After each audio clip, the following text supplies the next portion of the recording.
उसी जल में प्रतिबिंबित होता है जो जल शांत है, स्थिर हो। यही तो समस्या होती है मन की। मन कभी भी शांत नहीं हो पाता है। जहां शांति नहीं वहां कुछ भी नहीं रुकता। समुद्र की लहरों की भांति विचारों का उपद्रव मन को निरंतर स्थिर रखता। कुछ भी सुनने और समझने के लिए मन का मौन रहना आवश्यक है, किंतु मन मौन रहना नहीं जानता। वो तो निरंतर कुछ ना कुछ कहता रहता, प्रतिपत्ति। शब्दों का आक्रमण चलता रहता है मन पर, और यही आक्रमण है जिसके कारण व्यक्ति कभी भी शब्दों के परे नहीं जा पाता। जहां जीवन की सत्यता का बोध उसकी प्रतीक्षा कर रहा होता है।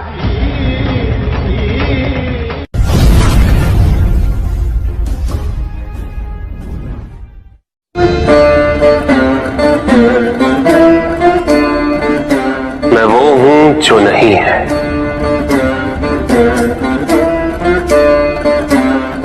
जो नहीं है वो मैं हूं।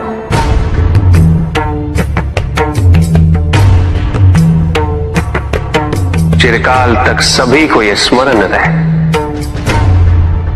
जब आप में श्वास है तो मैं आप में हूं। देव देव महादेव शिवा, देव देव। और जिस क्षण आप में श्वास नहीं देव देव तब आप मुझ में हैं। देव शिवा, देव देव महादेव।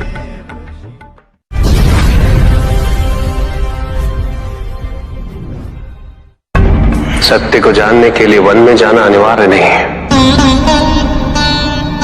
अपने निजी, पारिवारिक और सामाजिक दायित्वों का परित्याग भी आवश्यक नहीं है। सत्य तो सदैव हमारे साथ है, हमारे सामने है, किंतु हम स्वयं धीरे धीरे उस पे अपने क्रोध, अपने अहम, भय, विचार और महत्वाकांक्षाओं जैसे कई आवरण चढ़ा देते हैं। सत्य हमसे नहीं, हम स्वयं सत्य से दूर हो जाते हैं।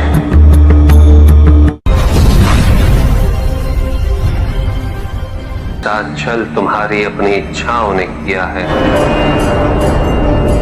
तुम्हारे हट ने किया है। तुम्हारी अपनी सोच ने किया है। ये रहस्य नहीं कि प्रत्येक आत्मा मुक्ति की इच्छुक होती है। जो मरता है वो है पंचभूतों से निर्मित शरीर,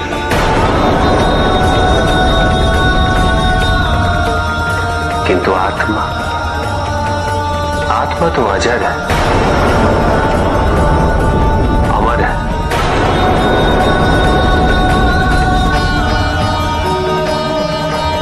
जिसकी यात्रा मोक्ष पर संपूर्ण होगी।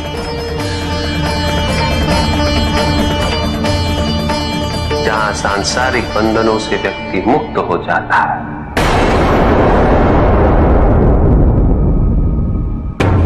सारी इच्छाएं लुप्त हो जाती।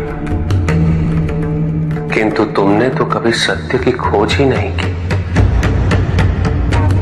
तुम तो सदैव उन तत्वों को ढूंढते रहे जो तुम्हारे अहंकार के पोषण हेतु आवश्यक थे।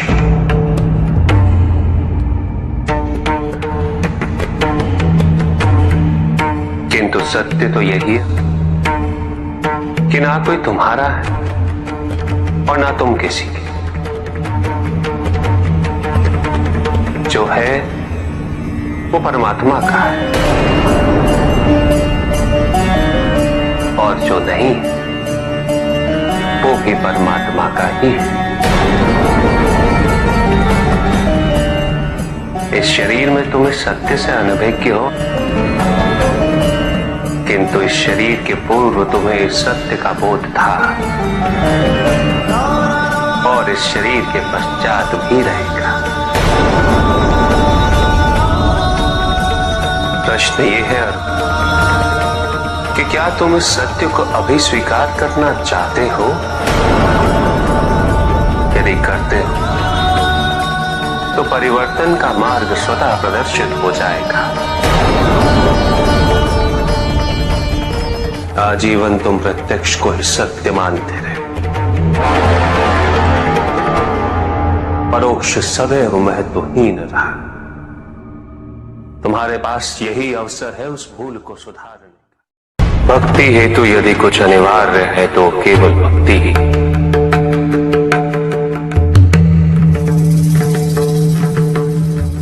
किंतु प्रश्न ये है कि क्या आपकी भक्ति संपूर्ण है? विश्वास और भ्रम के बीच की रेखा अत्यंत महीन होती है।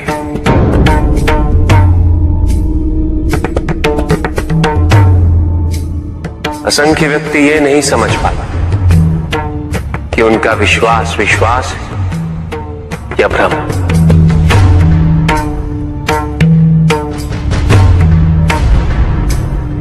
मुझ तक पहुंचने के लिए किसी और की आराधना अनिवार्य नहीं।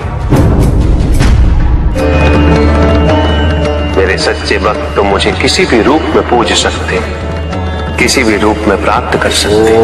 ओम नमः शिवाय। पुरुष और प्रकृति एक है, वो कभी पृथक नहीं हो सकते। शक्ति शिव के बिना अधूरी है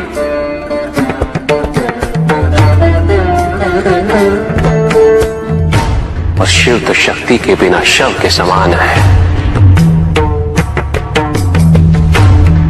शिव शक्ति पुरुष प्रकृति का संतुलन सदैव अनर्थकारी सिद्ध हुआ। शरीर में यदि स्त्री तत्वों की ऊर्जा नहीं तो शरीर निर्जीव है।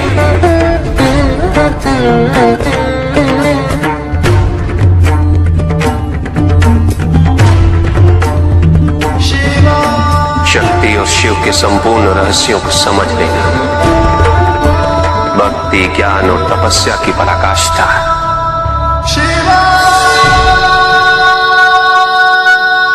जब ज्ञान के लिए शब्द पर्याप्त ना हो, उदाहरण प्रस्तुत करना अनिवार्य हो जाता है। केवल आपके लिए ही नहीं, अपितु आपके माध्यम से समस्त संसार को शिव और शक्ति की संयुक्ता से पुनः अवगत कराना इस प्रसंग का उद्देश्य था, महादेव जो पूर्ण हुआ। महादेव महादेव। पंडित महोदय को अपने अंतिम उत्तर का तात्पर्य बताओ।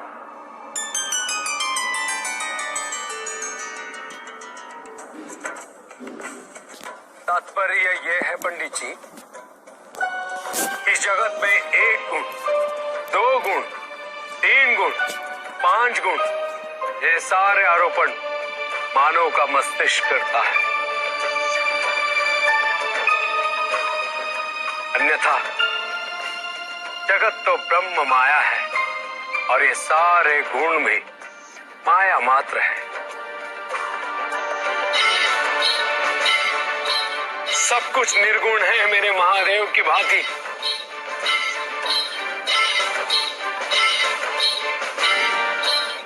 और गुण तो मात्र लीला का नाम है। साधु साधु साधु साधु। किंतु प्रभु, ऐसा कोई ज्ञान तो इस संसार में है ही नहीं। वेद तो ईश्वर की आराधना, व्रत, तप, ज्ञान आदि क्रियाओं से करना सिखाता है। तो फिर निर्गुण वाली बात सत्य कैसे हो सकती है? वेद में ही सारा ज्ञान है पंडित महोदय। वेद का सही अर्थघटन करना इस समय संभव नहीं। भारते अनंत शिव। प्रजापिता ने वेद के मंत्र दिए ताकि मनुष्य मात्र अपने गुणों के माध्यम से निर्गुण तक पहुंच सके।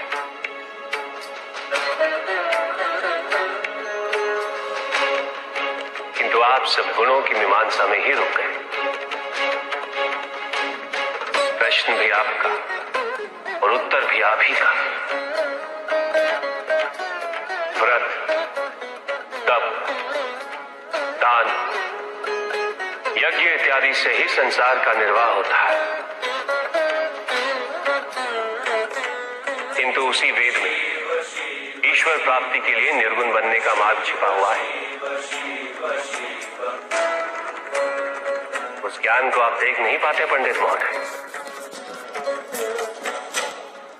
इसीलिए अपने आप को देवताओं से अधिक ज्ञानी समझते।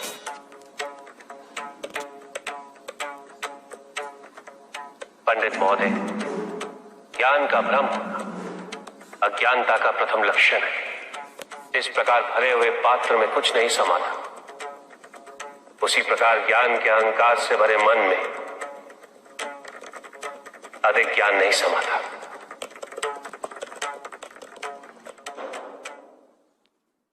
पूछ सकता हूं? अवश्य ऋषि कश्यप। जहां प्रश्न नहीं वहां जिज्ञासा नहीं, और जहां जिज्ञासा नहीं होती वहां ज्ञान की वृद्धि नहीं हो सकती। निसंकोच होकर पूछिए। प्रभु, आप तो कालोपरी हैं, सर्वज्ञ हैं, त्रिकालदर्शी हैं। चारों ओर ये जो अज्ञान का अंधकार फैल रहा है, उसमें ज्ञान का मूल अर्थ कहीं ना कहीं खोता जा रहा है। मेरा आपसे विनम्र निवेदन है प्रभु, किसी अन्य विषय पर चर्चा आरंभ करने से पूर्व हमारे और इस समस्त संसार के कल्याण और मार्गदर्शन हेतु आप ज्ञान की मूल परिभाषा से एक बार हमें पुनः अवगत करवाएं। ज्ञान और अज्ञान की परिभाषा को स्पष्ट रूप से समझने के लिए ज्ञान और अज्ञान की विशेषताओं का स्मरण करना आवश्यक है। जिसके कारण स्वार्थ, विनाश, क्रूरता, अशांति और भय में वृद्धि हो, वह ज्ञान है। किंतु जो व्यक्ति को उदार, निर्भीक, सहनशील और विनम्र बनाए, वही ज्ञान है। अज्ञान की शक्तियां दुरुपयोग करने हेतु प्रेरित करती हैं, किंतु जो अपनी शक्तियों और अपने सामर्थ्य के प्रति अपने उत्तरदायित्व को समझाए, जो न केवल अपने अपितु अपने से पहले संसार के उद्धार हेतु प्रोत्साहित करे, वो ज्ञान है। ज्ञान का मूल उद्देश्य ही परोपकार है, सृजन है। दूसरों की भावनाओं को समझना, उनका आदर करना, यही ज्ञान है। क्योंकि ज्ञान हमें न केवल अपने अपितु दूसरों के दुख और सुख के प्रति भी संवेदनशील बनाता है। किंतु जो दूसरों की भावनाओं का अनादर करे, उसे ज्ञान की श्रेणी में कैसे रखा जा सकता है? अज्ञान के कारण व्यक्ति सांसारिकता में बंधता जाता है, मोह माया में उलझता जाता है। अज्ञान परम सत्य से दूर ले जाने का माध्यम है, किंतु ज्ञान व्यक्ति को परम सत्य की ओर ले जाता है। ज्ञान मुक्तिदायक है, मोक्ष का मार्ग है। और इस इस मुक्तिदायक ज्ञान का सर्वोच्च रूप है आत्मज्ञान, और यही ज्ञान की पूर्णता भी है। ज्ञान और अज्ञान का ये अंतर संसार में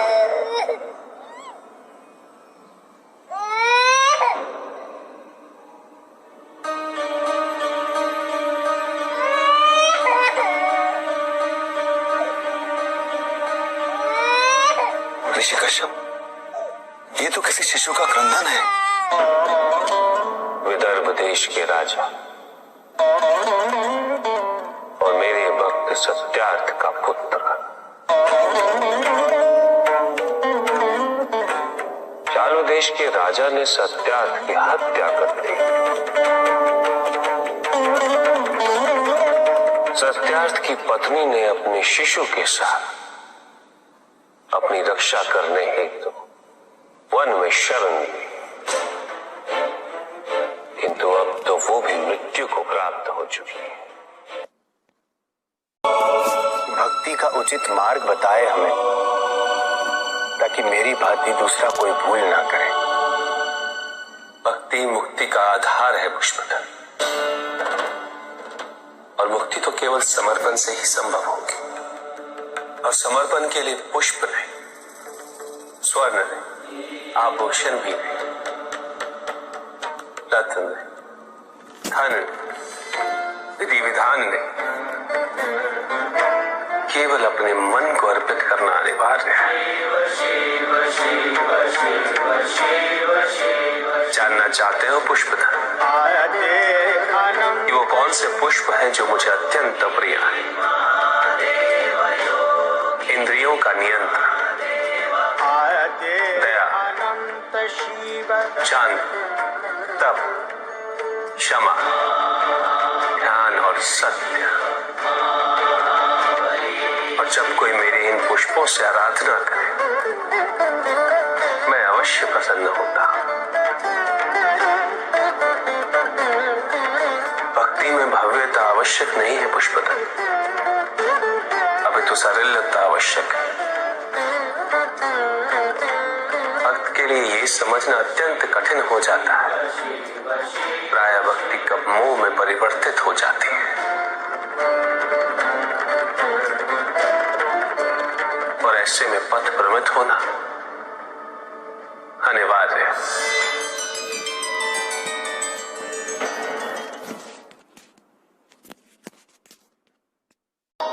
किंतु पिताजी, कुछ व्यक्ति अहिंसा का व्रत कर रहे हैं, किंतु अधिकांश व्यक्ति तो अस्त्रों शस्त्रों से सुसज्जित होकर घूम रहे हैं।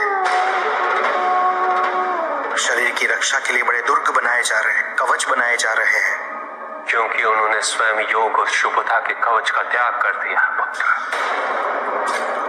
क्योंकि अब शुभता उनके लिए जीवन को जीने का आधार नहीं रह गई, क्योंकि योग तो अब केवल उनके लिए एक कठिन सी साधना है।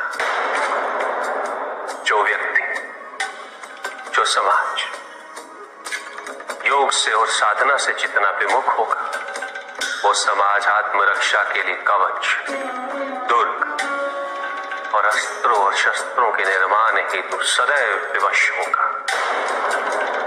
व्यक्ति के अंतर मन से शुभता जितनी ही क्षीण होती जाएगी, योग की अग्नि जितनी कम होती जाएगी, उसके जीवन में अंधकार की अग्नि भी उतनी ही प्रचंड होती जाएगी। समाज में ऐसे अभिमानी और अहंकारी व्यक्तियों की संख्या सदैव बढ़ती रहेगी पुत्र। समाज में उतनी ही तीव्रता से युद्ध और अस्त्रों के अनुनाद की दिशा में अग्रसर होगा। किंतु पिताजी, जो समाज योग शुभता से विमुख होता जा रहा है, उन्हें कैसे लौटाया जाए? प्रयत्न चाहे एकमात्र किसी के भी धरातल पे चले, जब तक सृष्टि के किसी भी अंश, जब तक एक प्राणी भी शुभता और योग के द्वारा इस समाज को संचालित करने के लिए प्रयत्नशील रहेगा, जब तक वो शुभता और योग को शोभा की वस्तु नहीं समझेगा, तब तक सृष्टि में शुभता की पराजय असंभव है पुत्र। तब तक योग, बल और शुभता का समापन नहीं हुआ। परिस्थितियां कैसी भी विकट हो पुत्र, अहंकार के अंधकार का आवरण चाहे कितना भी घना हो, आध्यात्म योग और शुभता का एक लघु दीपक भी सदैव उस पर विजयी होता रहेगा। मेरा एक कथन सदैव स्मरण रखना पुत्र, मन के हारने से हार है और मन की जीत में ही जीत होती है। अपने मन से शुभता और योग को तुम कभी भी विस्थापित नहीं होने देना।